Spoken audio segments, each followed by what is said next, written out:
Hey, what's up? It's your girl Gentel Sharrie, and we are back with another episode of Culture Minutes. What's up, y'all? I'm Deion. Hey, hey, hey, I am Sarina Renee.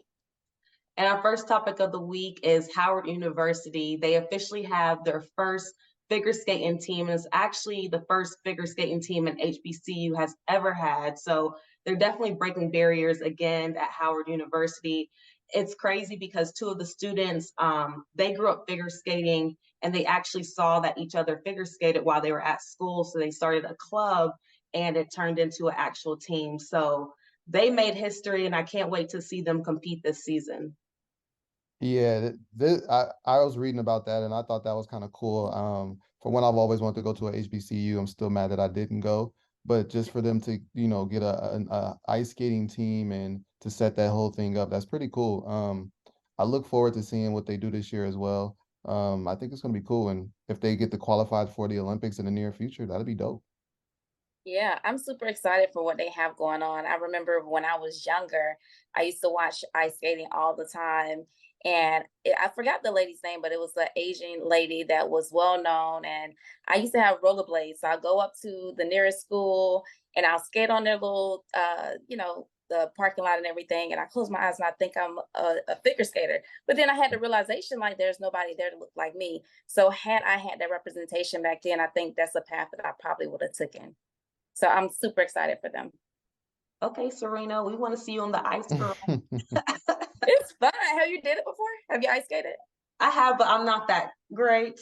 Yeah. I probably will fall as soon as I go on the ice to keep it 100. Nah, you'll be fine. Yes, yes, yes. So it's been official a year since Takeoff from the Migos has passed away. Quavo and Offset both took to Instagram to show their respect to Takeoff. They started as the Migos. They cultivated the culture out here in hip hop. People have definitely came before them, but once Migos hit the stage, hit their mark, people definitely followed their lead. So to see one of their former members gone is really sad. It happened on October 31st of 2022. Takeoff was shot and killed outside a bowling alley. Of Dice game had happened. His uncle Quavo witnessed it all, and it just was really sad. I know when the news first dropped, I honestly couldn't believe it because you don't really see Takeoff in any mess. Like he was laid back, kept himself. So to see that he's gone, I just honestly, I still can't believe it. Yeah.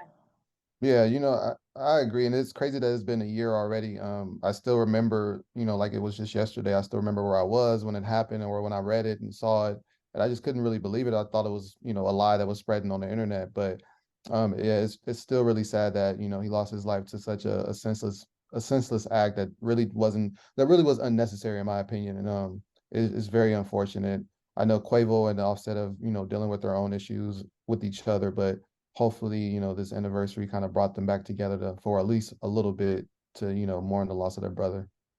Right. And to circle back to what Deion said, I hope this situation brought them back together as close as they used to be.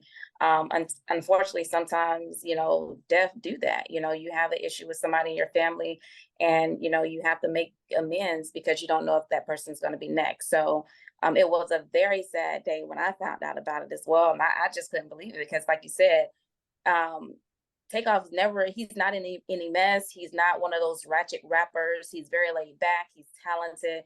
So for that to happen to such a kind heart, it was like, oh my gosh. And like Deion said, I thought it was a rumor that was just spreaded. So, and I cannot believe it's a year as well. It went by so fast. So fast. Yeah, it really did. So prayers and respect to Takeoff's family, to Quavo, Offset, much love. And we'll take a quick little break to give a shout out to our proud sponsors, 24/7 Live Culture. Okay, we're back with Culture Minute. Our next topic of the week is YG is to executive produce a series, Don't Come to LA. It's going to focus on basically a gangster in LA, his whole, life story. So we'll see what that's all about. It's really interesting that YG is taking executive producer since he's all about music, but I feel like he knows that type of life, so he could probably really bring some good dynamics to the series. I know I'll definitely be tuning in, so I can't wait to see what it's all about. Right. Yeah, I agree. I'm actually really interested in this. You know, if 50 Cent can do it, he has like a bunch of shows on TV. Why not YG, right? You know, and it's about his hometown. If anybody knows LA, it's YG. So I'm excited to see what how it does, and you know, it's exciting to see it him Right. branching And out. right. So what I was gonna say is, you know, sometimes people try to put you in a box, you know, he's a rapper or whatever, but we're in a season and day and age where you have to tap into all your talents. So I like to tell people, like, I'm not designed to stay in one lane. I'm designed to take up the highway. So if he's taking up the whole highway, just like Snoop Dogg, Snoop do everything, take it up, you know. So I'm super excited for him as well. And I will be tuning in because it's gonna be very interesting. For sure. And then speaking about tapping into different talents, ASAP Rocky is doing a little fashion design with Puma. He's doing the Puma X F1 collaboration where he's going to do like sports, street style. And I feel like it's going to be so cool just to see Rihanna, how she does with Savage Fenty, to see that ASAP Rocky is with Puma. It's just about to be fire. Like their style, their fashion, they already got it. So to bring it with a big platform like Puma, they're probably going to sell out. Right. Yeah, I'm pretty juiced about it. Hearing about it, I heard he's going to be the creative director for it, and he's supposed to be collaborating with the F1, which is in Vegas this month. So I'm excited to see what kind of merch they come out with and what kind of things they're gonna pull out here. And then again, like you said, with their whole Rihanna thing, definitely I know she has an influence behind this whole thing. And you know, he has 2 kids to take care of now, so definitely branching out from other music. And you know, he's not putting himself in the box either. He's saying, "Hey, I can do other things as well." Absolutely. And let's talk about power couple. Yeah. Rihanna doing her thing from Fenty to lingerie to everything that she has going on. And then you have ASAP Rocky that's coming out and saying, hey, don't forget about me. I'm talented too. You know what I'm saying? Hmm. So Hmm. I'm so excited for what they have going. And then I think not only will ASAP have his thing, Rihanna has her thing, I think they're gonna do something for the kids too. Just Oh watch yeah. it. Oh, okay. Sarina calling it right here on I'm Culture. just saying. I mean, the whole family is blessed. You know what I mean? Yeah. So I can definitely see that. Just like with Beyonce, she has Blue Ivy brand, right? So I believe they're going to do the same thing with their kids as well.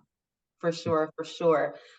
Chris Brown, he came out with a new cannabis strand called Bussin. He released it at his Halloween party. And I heard his Halloween party was lit. Not sure what kind of strands, if he's going to have indica, hybrid, sativa, but he released it. We should, you know, be seeing it on the market. What do you guys think about it? I mean, you know, something called bussin'. I'm very intrigued. That's you know that's a name. That's very catchy. You know Right? what I It better mean? be So yeah, exactly. That's what I'm thinking. I'm like, it better be bussin' when I hitting him. So I'm like, I'm gonna see what he talking about. But Chris Brown, man, he's multi-talented. He can do all things, and he hasn't done anything wrong so far and within his career when it comes to like new things. So I'm interested to see. And if his Halloween party was lit, like it looked like on his story, then maybe it is busting. So first of all, Chris Brown is going to be the first rapper to have his own strand called Bussin'. So Soldier Boy, you can't take that. You know what I mean? I don't smoke weed, so I don't know about none of that stuff. But y'all tell me how I go, and I'll, you know, whatever. Oh, we gonna see what the reviews are. We gonna see what the reviews are. But yeah, this was another episode of Culture Minute. Thank you guys for joining us. And I'm Gentel Sharrie. I'm Deion. I'm Sarina. We out. Peace.